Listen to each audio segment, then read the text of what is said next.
Hey friends, welcome back to Understanding Your Bible. My name is Jim, and this is what we hope to be an informal, virtual, home-style Bible study. It's my desire that we imagine ourselves sitting across this table from one another with our Bibles open and prayerfully sharing with one another what God would be saying to us through His Word. Today we're continuing in our verse-by-verse study of the Gospel of John. We arrived at an event that serves as a certain climax to John's writing. And I say that because if we remind ourselves going back to John chapter 20, or ahead to John chapter 20, however you want to look at it, turning up to John chapter 20 and look at this verse that we looked at when we introduced the book way back when, weeks ago. John gives us the reason that he's writing, the theme or the main theme of his work. In chapter 20, verse 30, he says, "Therefore, many other signs Jesus also performed in the presence of the disciples, which were not written in this book. But these have been written," in other words, the signs that he did write about, "these have been written so that you may believe that Jesus is the Christ, the Son of God, and that in believing you may have life in his name." And so that I say because we are in chapter 11 now, arriving at the final sign that, other than the resurrection, of course, that John is going to share, that Jesus performed, that demonstrates who he is. So chapter 11, open your Bibles to John chapter 11, and let us remind ourselves that at the end of chapter 10 in verse 40, we left Jesus at a place John describes as beyond the Jordan, where John was first baptizing. And we'll just keep that in mind as we move into chapter 11, verse 1. It says, "Now a certain man was sick, Lazarus of Bethany, the village of Mary and her sister Martha."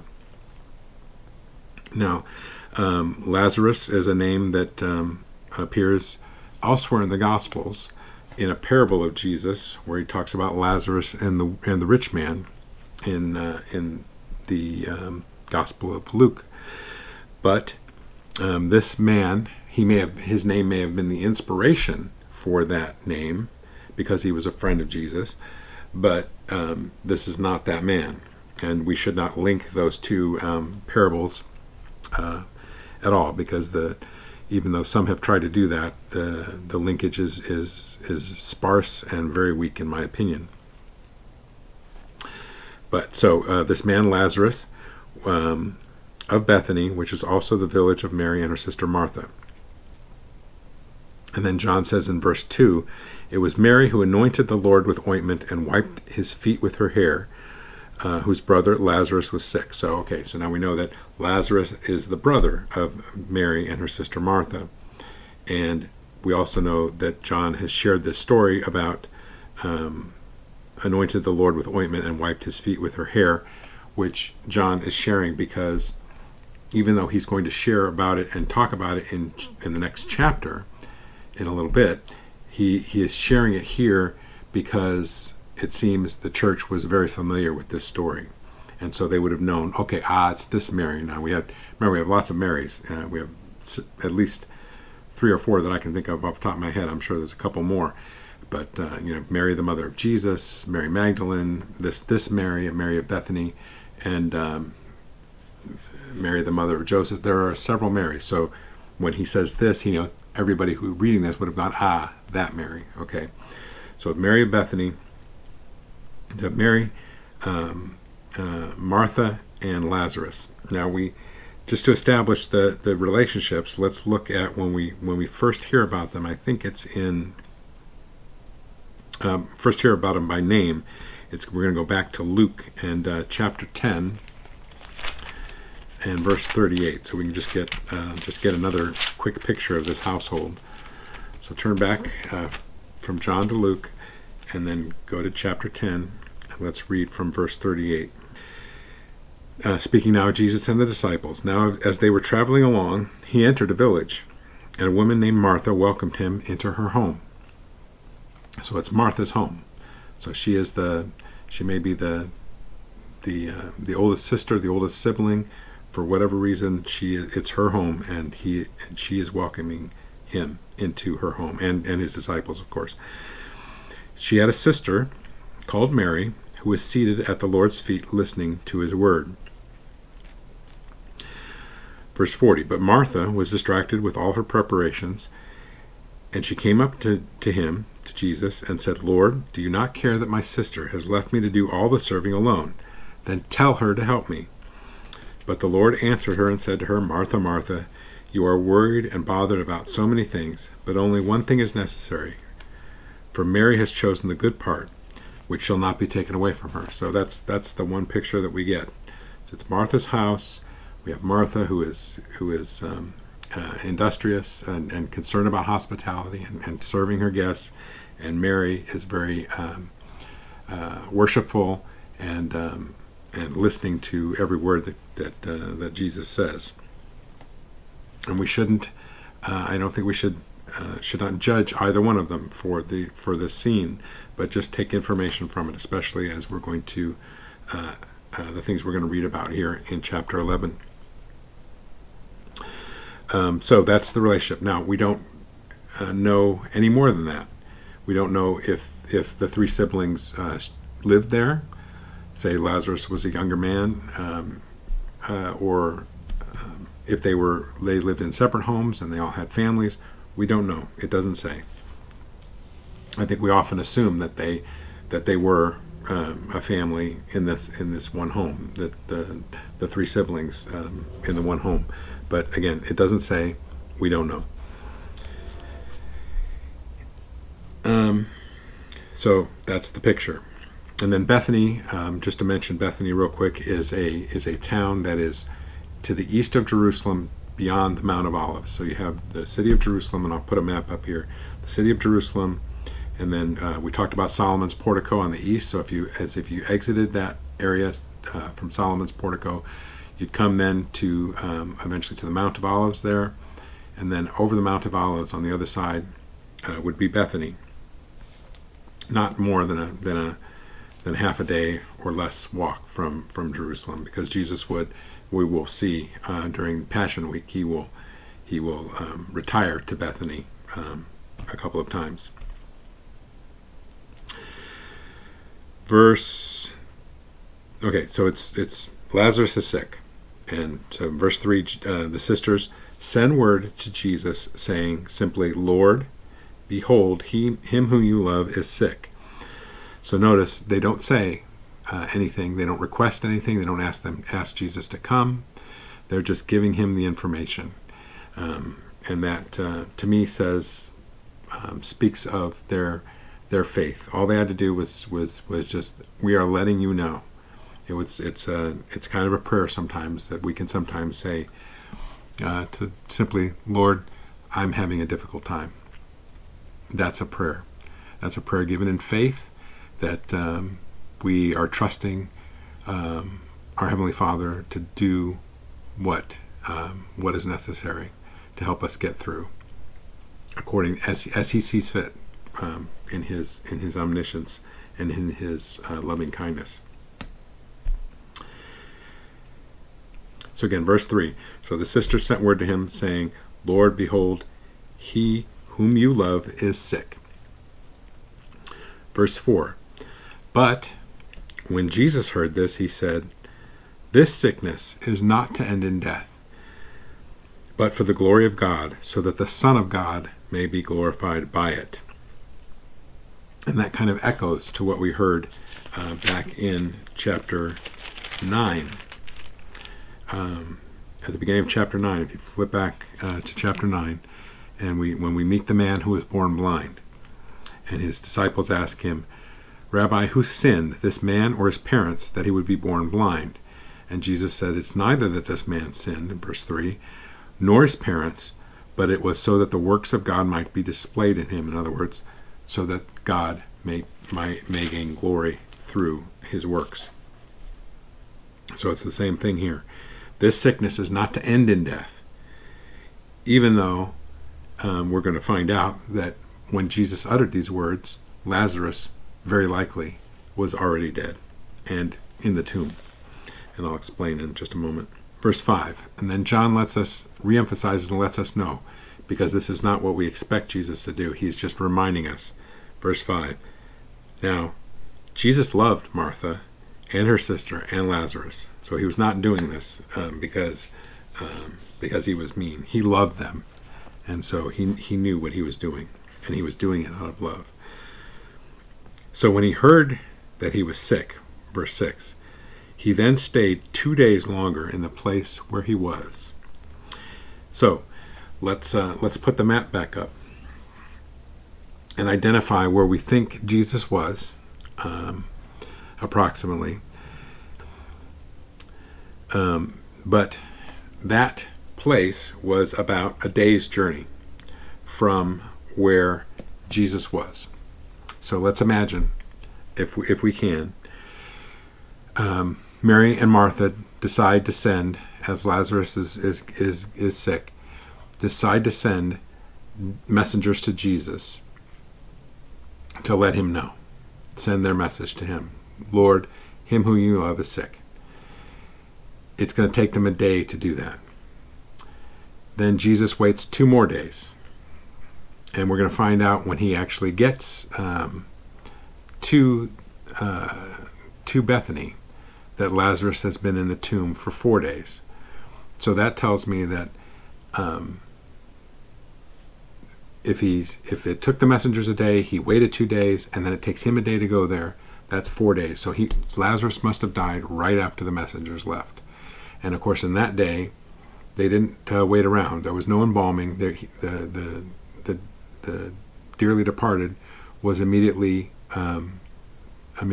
placed in the funeral wrappings and then buried.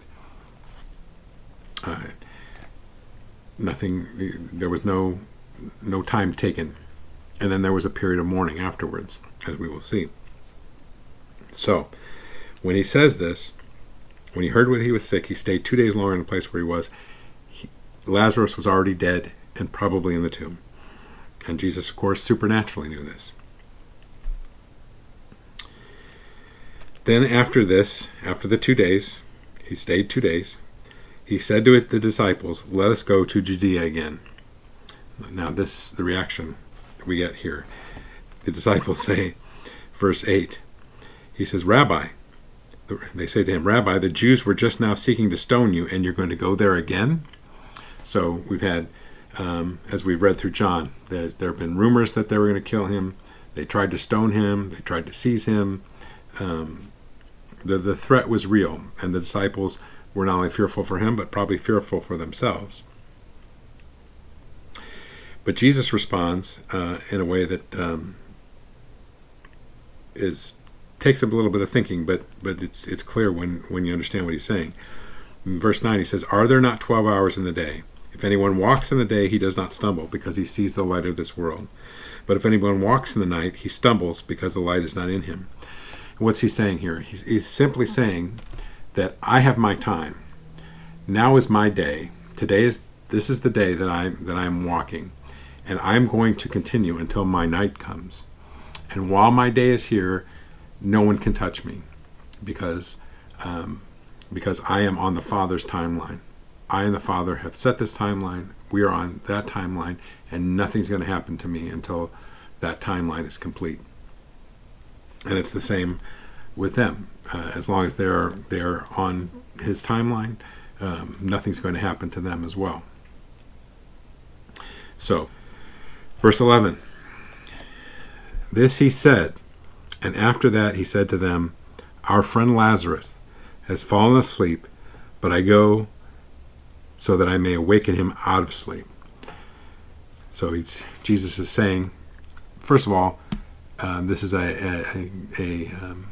metaphor or a euphemism that was used and is used elsewhere in the Scripture of equating sleep with death, or death with sleep. Just as to the outward appearance, to our eyes, it looks like somebody is sleeping.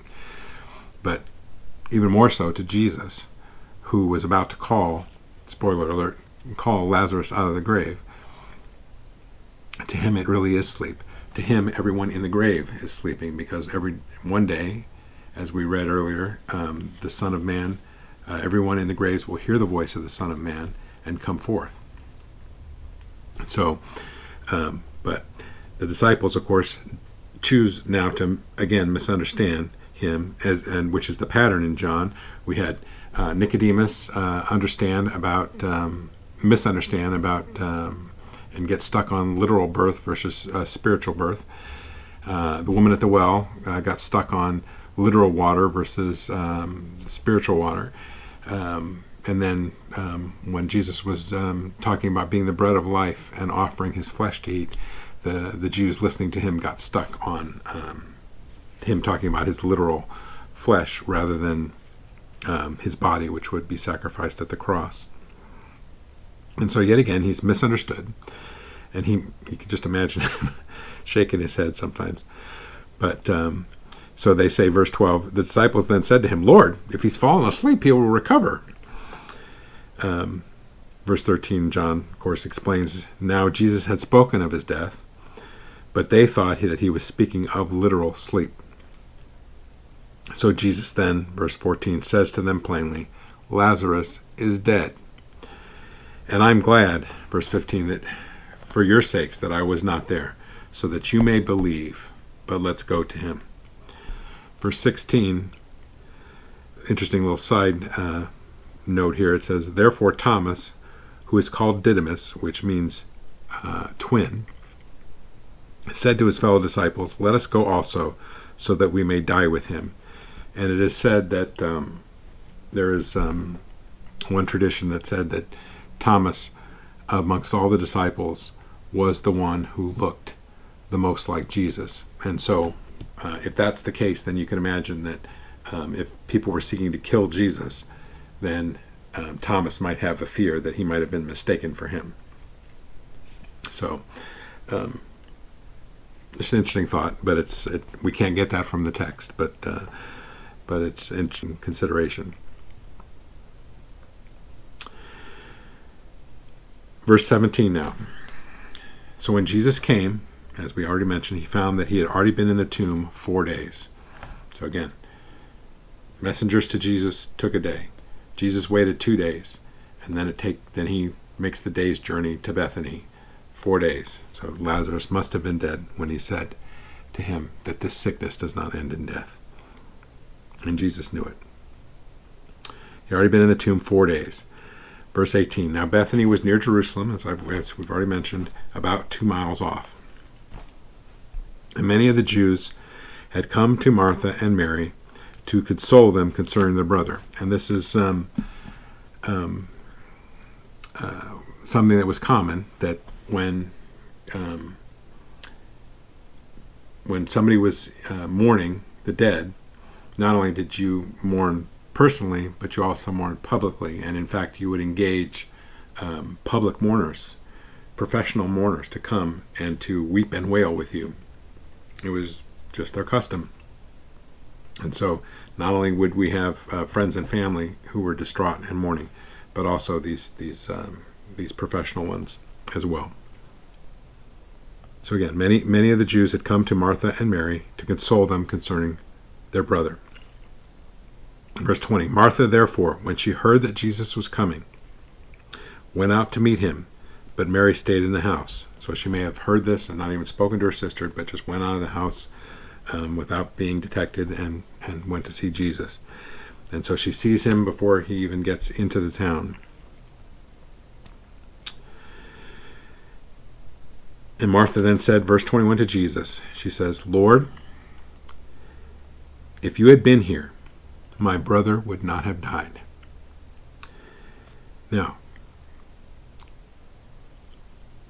I don't think she was saying that it was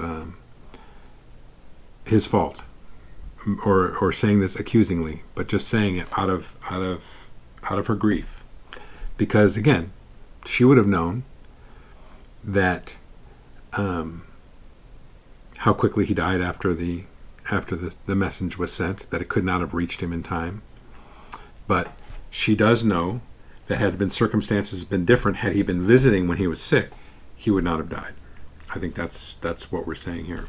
We shouldn't make it more than that. But of course, she's saying it as a matter of faith too. She continues in verse 22. Even now, I know that whatever you ask of God, God will give to you, and which of course is true, and another statement of faith. And we give such credit to Mary for being the spiritual one and the devotional one, and the whatever. But Martha has a great faith, and even though she's not pictured always being at the feet of Jesus, doesn't mean she didn't believe, and we'll see that now. Jesus says to her in verse 23, "Your brother will rise again." And Martha said to him, now repeating the belief that she had, the academic belief perhaps, she said, "I know that he will rise again in the resurrection on the last day." We've been taught this. You've taught me this. I know that. But that's of no comfort to me now. That I can hear in what she's saying. I know that, but that's of no comfort to me now. But Jesus then corrects her even. But then Jesus says this, verse 25. Jesus said to her, "I am the resurrection and the life. He who believes in me will live even if he dies. And everyone who lives and believes in me will never die. Do you believe this?" And friends, this is a tremendous statement. This is Jesus in one of his I am statements, where he evokes the divine name of God, at least by allusion, and says to her, "I am the resurrection and the life." He does not say, "In my words you will find resurrection and life," or in my example, by following my example, you will find resurrection and life. No, he says, in my very person, in myself, the very fact of that I am is the resurrection and the life. The fact that I am. And so, which is unique, again, and I've said this almost every time we've talked about these I am statements, that whereas no other religious leader can say spoke this way. Confucius could give us wisdom and for us to follow, good advice, proverbs, and Buddha can give us advice and supposed wisdom. Muhammad could claim to have the words from Allah and give us his revelation.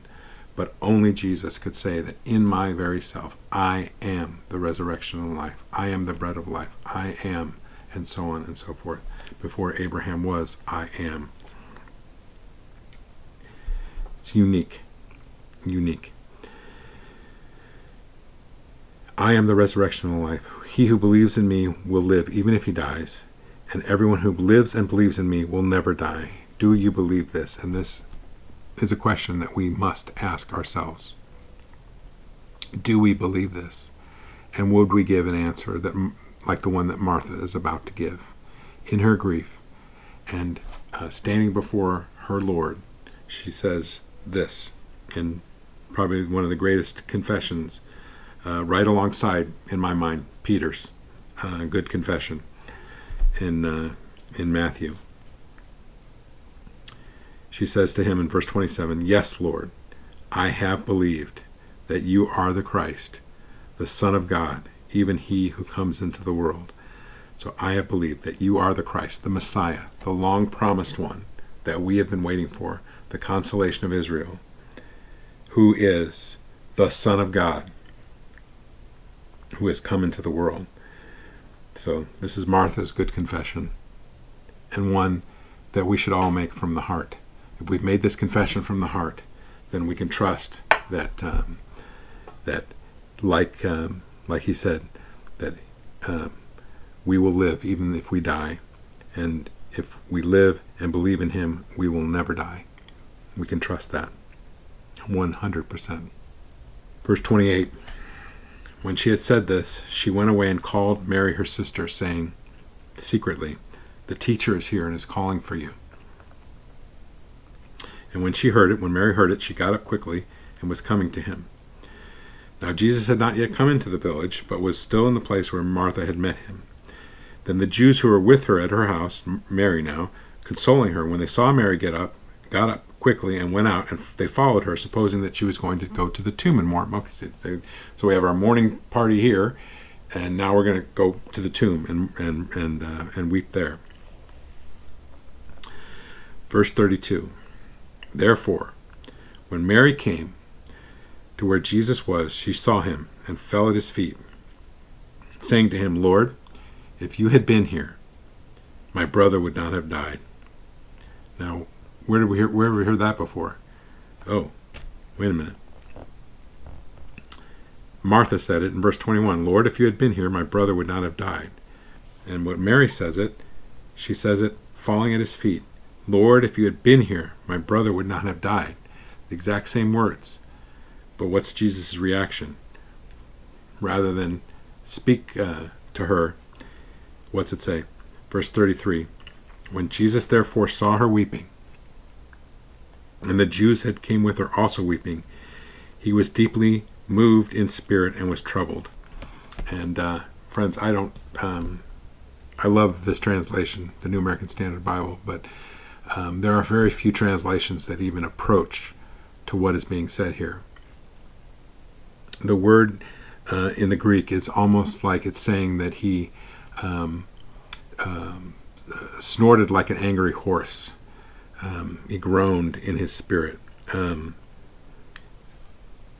in fact, he was angry. And so we must ask ourselves, this is a profound verse, friends, profound verse. We must ask ourselves, here he is, the creator of the universe, the one who holds life and death in his hand. He just said, "I am the resurrection and the life." So how can he be angry? How can the creator of the universe, the one who is sovereign over everything, be angry at this situation? Who is he angry with? Think about it. Who is he angry with? Well, it confirms for me in a great way the entirety of the Christian worldview. Because he did not create the universe this way. He did not create the world this way. But rather, because of sin, because of the way it was spoiled, going back to the fall, it's out of joint. It's not the way it's supposed to be. It's not the way he intended. And so, in seeing this, he was made angry and deeply moved. That's one. Second, we here see the full incarnation of the Son of God. He is fully human. And the reason he is angry and upset and deeply moved in his spirit is because he is feeling the full emotional weight of looking at those whom he loves being so heartbroken. And he's entering into their emotions. He's entering into our emotions. So it is like it says in Hebrews. Turn over to the book of Hebrews. And we get an excellent picture of this here.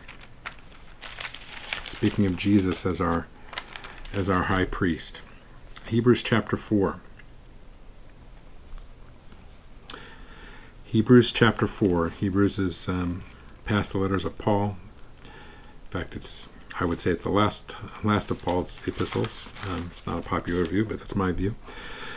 And then drop into verse 14. Hebrews 4:14. It says, "Therefore, since we have such a great high priest, who has passed through the heavens, Jesus the Son of God, let us hold fast to our confession." Verse 15, "For we do not have a high priest who cannot sympathize with our weaknesses, but one who has been tempted in all things as we are, yet without sin." Why? Because he became fully human. He became one of us to enter into our weaknesses and experience everything as we've been experienced, yet without sin. Verse 16, "Therefore, let us draw near." To who? To God. To the throne of grace, so that we may receive mercy and find grace to help in the time of need. From who? From our sympathetic high priest, from our empathetic and sympathetic high priest. And then moving into chapter 5, verse 1. For every high priest taken from among men is appointed on behalf of men in things pertaining to God, in order to offer both gifts and sacrifices for sins. He can deal gently with the ignorant and misguided, since he himself is also beset with weaknesses. And because of it, he is obligated to offer sacrifices for sins, as for people, also for himself. And now drop down to verse 7. In the days of his flesh, talking about Christ now, in the days of his flesh, when he was on the earth, he offered up both prayers and supplications with loud crying and tears to the one able to save him from death, and he was heard because of his piety. Although he was a son, he learned obedience from the things which he suffered, and having been made perfect, he became to all those who obey him the source of eternal salvation. And so this is the high priest. This is our Savior whom we serve, one who is so fully human that he can be undone by a situation around him, so much so that he is angry and deeply moved and troubled in his spirit. Verse 34, and he said to them, where have you laid him? And they said to him, Lord, come and see. And then we have the famous shortest verse in the Bible, verse 35, Jesus wept. And it was, the word here is different than what we just saw about him being troubled and angry in his spirit. It's a silent kind of tears that he is crying. But the Jews there saw it, verse 36, saying, see how he loved him. See how he loved him. Verse 36.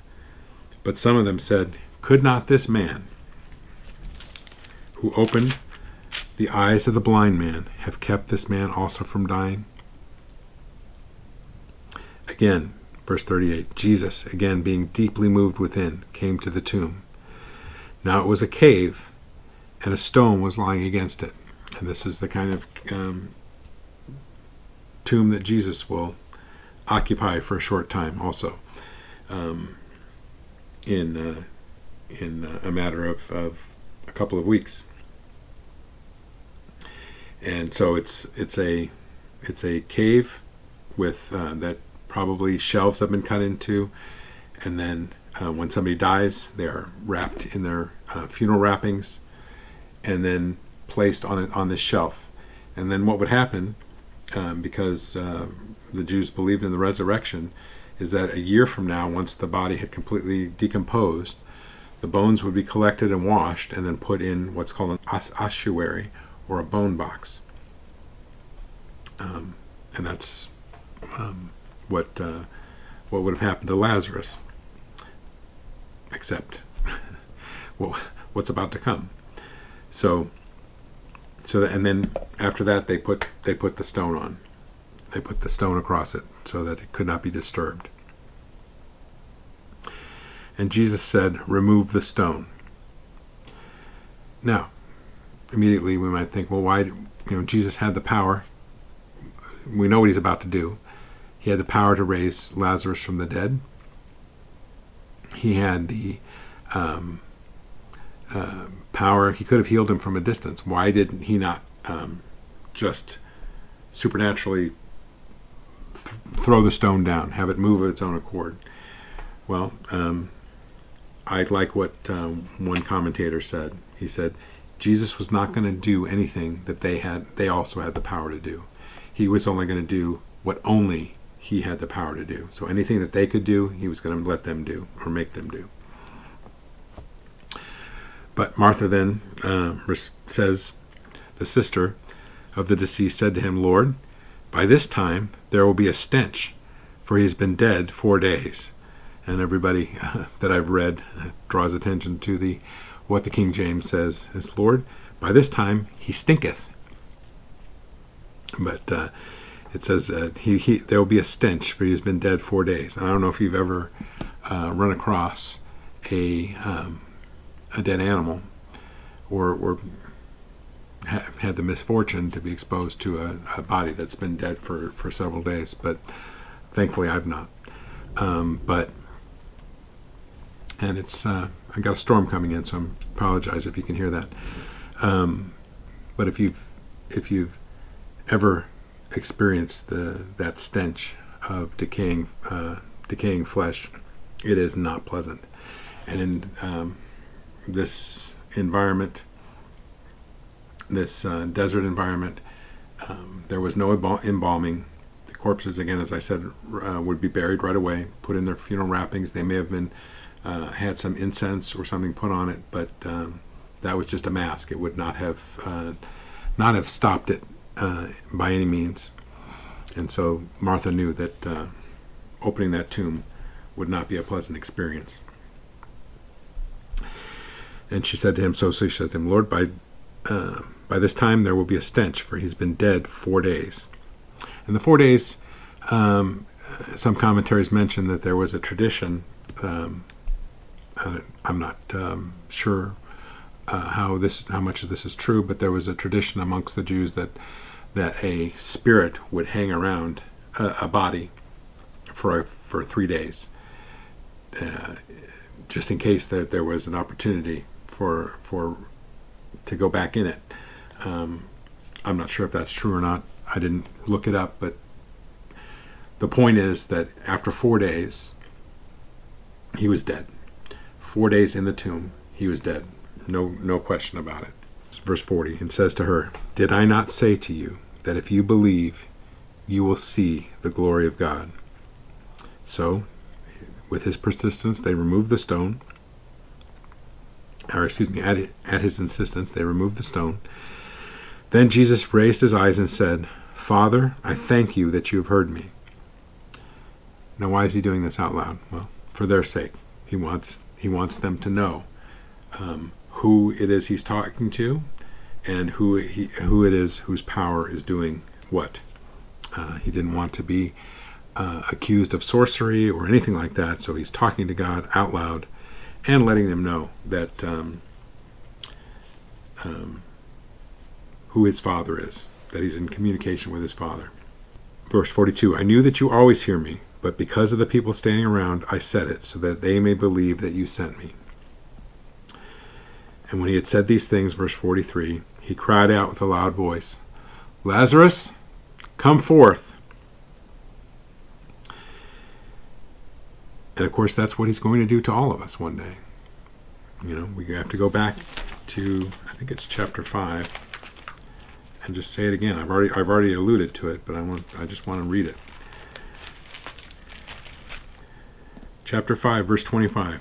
He says, Truly, truly, I say to you, an hour is coming, and now is, when the dead will hear the voice of the Son of God, and those who hear will live. Who is the dead who heard the voice of the Son of God? Lazarus. And then he says in verse 28, Do not marvel at this, for an hour is coming, but is not yet, but is coming, in which all who are in the tombs, so everybody, in every cemetery, and every burial at sea, every cremation, every incineration, everything, everywhere, everybody who is dead, everyone who is in the tombs will hear his voice and will come forth. Those who did the good deeds to a resurrection of life, and those who committed the evil deeds to a resurrection of judgment. So, that's what he's going to do to all of us. He's going to call our names, and we're all going to come forth. But now he's only calling one name. And it's often been said that he needed to say Lazarus, because if he said come forth, everybody in the tombs would have come at that time. Lazarus, come forth. Verse 44, the man who had died came forth, bound hand and foot with wrappings, and his face was wrapped around with a cloth. And we can only compare this to this is a preview of what we'll get with Jesus' resurrection, where Jesus' funeral wrappings will be left on the shelf, no longer needed, and the napkin that was over his face left folded and empty and never needed again, whereas Lazarus comes forth in his. It's a difference. Lazarus, of course, was resuscitated. Lazarus dies again someday, later. But Jesus, when he's resurrected in his resurrection body, never to die again. It's a very different situation. Everyone who's resurrected in the New Testament, the son of the widow in Nain, Jairus' daughter, the couple of people that were resurrected by Peter and Paul, all these people died again. So it's a different, they were brought back to life, resuscitated, restored. But Jesus represents the final resurrection, the first fruits, that he has a new resurrection body that can never die again. When Jesus had,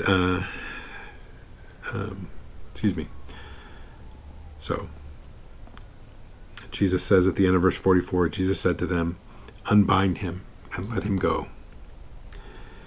And what was the result? What would you expect? Well, this is what you would expect. It should say in verse 45, "Therefore the Jews, all of the Jews who came with Mary and saw what he had done, believed in him."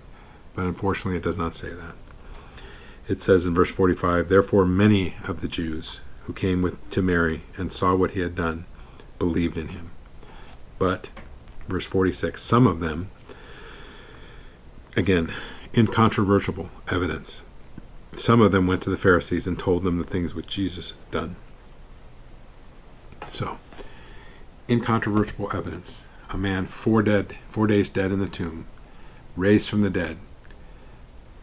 Many believed, but some had hardened hearts and went and told the Pharisees. And then we have the epilogue to this story here in the last few verses of chapter 11. We changed the scene now. So now the people who did not believe went and told the Pharisees. Verse 47, "Therefore the chief priests and the Pharisees convened a council and were saying, 'What are we doing?' Or, 'What are we going to do? For this man is performing many signs.'" Verse 48, "If we let him go on like this," as if they had a choice, "if we let him go on like this, all men will believe in him." Wouldn't that be terrible? "And the Romans will come and take away both our place," in other words, our position, our place, "and our nation." Such good shepherds, aren't they?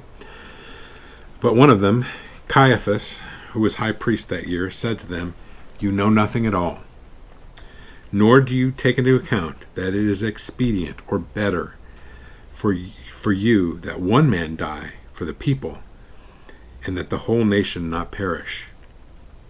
Now he did not say this on his own initiative, but being high priest that year, he had prophesied that Jesus was going to die for the nation, and not the nation only, but in order that he might also gather together into one the children of God who are scattered abroad, going back to what he said in chapter 10 about his sheep and the other flock that he has. So, not to say that Caiaphas knew that he was prophesying this at all, but he said this, and it was a prophecy that God had made him say, but God had other meaning than he understood for it. So verse 53, the result was, from that day on, they planned together to kill him, meaning Jesus. Verse 54, then, "Therefore Jesus could no longer continue to walk publicly among the Jews, but went away from there to the country near the wilderness, to the city called Ephraim, and stayed there with the disciples."